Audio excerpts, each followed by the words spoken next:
Siamo con Giuseppe Pineda, allenatore dei giovanissimi della Polisport. Oggi una sconfitta contro il Portorotondo. Diciamo che questo primo caldo primaverile un po' vi ha contratto nel primo tempo l'approccio alla gara, sono stati migliori. Certo, il primo gol è stato un infortunio del portiere, poi il secondo è nato su una punizione un po' discutibile. Sì, distrazioni soprattutto per i ragazzi che non sono entrati concentrati. In genere noi non le sbagliamo mai queste cose, poi oggi mancava Angelo, quello che riesce a gestire un po' i compagnetti, che è quello più grande, e l'abbiamo fatto andare con gli allievi.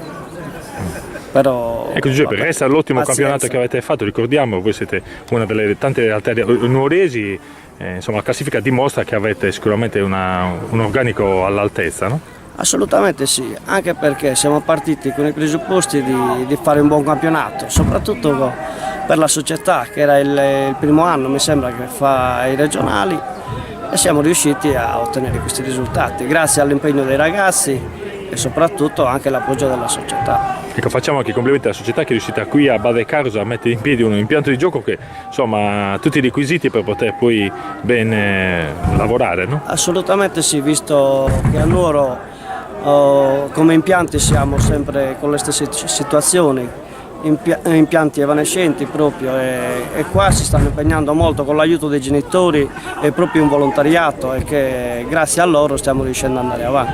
Qual è la squadra che ti è piaciuta di più dal punto di vista del gioco, di quelle che sono davanti? Ma sicuramente la Puriforte. Conoscendo la società, la squadretta, il mister, è la squadra che per me esprime il miglior gioco. Benissimo Giuseppe, ti ringraziamo, complimenti comunque a te e alla Polisport per questo brillante piazzamento nel regionale, in bocca al lupo per le prossime Grazie a te e bentornato. Grazie.